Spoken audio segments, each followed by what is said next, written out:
ବଡ଼ ମାଲିକ ହେଇଥିଲେ ଆଜ୍ଞା ଏତେ ଯୁକ୍ତି କରନ୍ତୁ ଗଲେ ସେ ବିଜେପିରେ ନେଇଛନ୍ତି ତମେ ଏତେ କ'ଣ କରୁଛ ତମ କିଏ କଲେଜ କରୁଛ ଯାଇକି ନା ରେ ଇଏ ବୁଢ଼ାକୁ ହଁ ମାରିଦବ ଭାଇ ସିନା ପାରୁନାହାନ୍ତି ମୁଁ ହେଇଥିଲେ ତାକୁ ବଢ଼ିଆ ନାମ ଦେଇଥାନ୍ତି ପଟାଇ ନାମ ବୋଲେ ଅନୁ ଭଉଣୀ ବା ଦିଲୁ ଭଉଣୀ ତାଠୁ 2 ଲକ୍ଷ ନେଇକି ଶୁଧିବା ଏ ଯୋଉ କାହା କହିଲ କାଣ୍ଡି ପୁରା ମାଙ୍କଡ଼ ପଳାନ୍ତୁ ହଁ ତାକୁ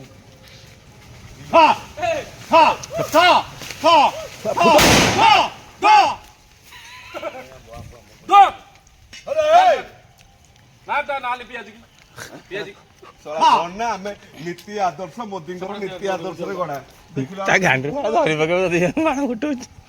ମୋଦିଙ୍କର ନୀତି ଆଦର୍ଶରେ ତମେ ଗଣା ଆଜି କୁଆଡେ ଯାଉଛ ବେଲଜିଆ ଭଳିଆ ଯାଉଛ ତମେ ମିଶିବାକୁ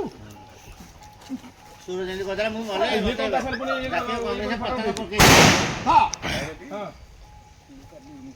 ଆମେ ବ୍ଲକରେ ବସିଛୁ ଏ ଜଣେ ପାଖେ ଭାଇନା ଫୋନ୍ କଲେ ଆସିଲା ତାଙ୍କ ଲୋକ ଜାଣିଛନ୍ତି ଦିଲ୍ଲୀପ ଟିକେଟ୍ ପାଇଁ ଯାଉଛି କିନ୍ତୁ ଦିଲ୍ଲୀପ ଟିକେଟ୍ ଥିବ ଦଳରେ ମିଶିବାକୁ ପ୍ରଭାବ ନାହିଁ ଗୋଟେ ତାଙ୍କ ଲୋକ କିଛି ଜାଣିନାହାନ୍ତି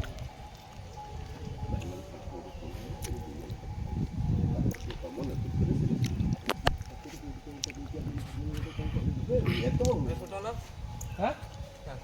ନା ତୁ ଫୁଟା ମୁଁ ଫୁଟେଇବିନି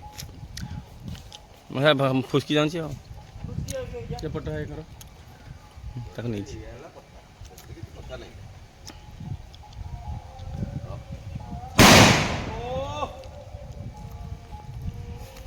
ପ୍ରାଣର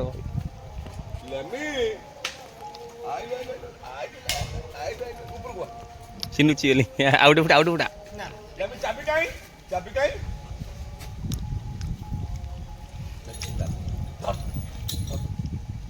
ସେ ଆଉ ତାକୁ ଭୟ ହେଇଗଲି ବାଣ ଫୁଟା ସେ ଚାବି ଧରିବ ଦେଖି ସେ ଗାଡ଼ି ଚାବି ଫୋଡ଼ିଲୁ ସେ ସ୍କୁଟିରୁ ଚାବିଟା ଗାଡ଼ି ଫୋଡ଼ିଲୁ ଫୋଡ଼ନୁ ଆଗରୁ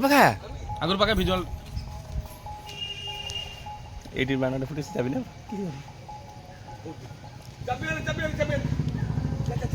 ଭାଇ ଭାଇ ଭାଇ ଭାଇ ଟିକେ ଟିକେ ଟିକେ ଟିକେ ଟିକେ ଟିକେ ଟିକେ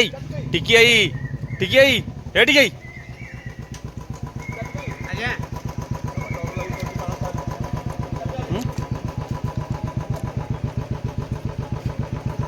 में पानी आ गया गमछा खुल गया गमछा खुल गया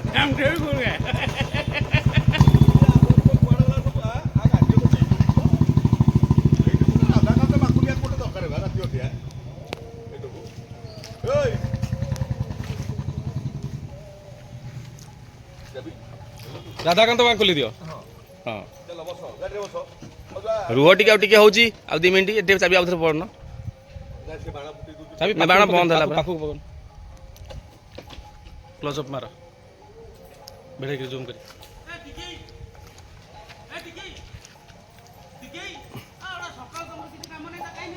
भाई भाई टिके टिके टिके प्लीज चाबीटा विशुद्ध बाबू फड़ विशुद्ध बाबू भाईटा फड़ प्लीज मो भाईटा ताको देखी फड़ लेमी मो भाईटा बा फोपन ना तुम से दूटी जीव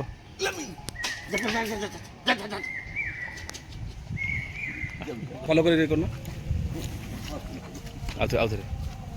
कोजुजी टिके जे चाबी कोजुजी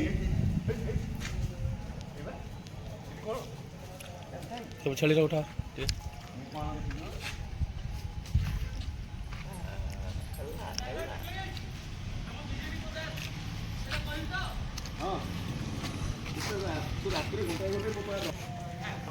इवन एमती अन डर लगुच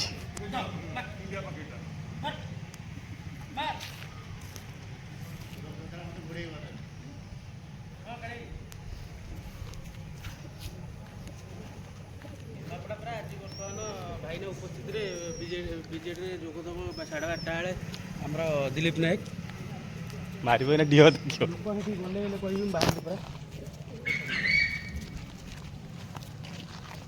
आम पंचायत तो मुझे जानी सेमती कौन लोग किए जाइए क्या दायित्व देते कौन करते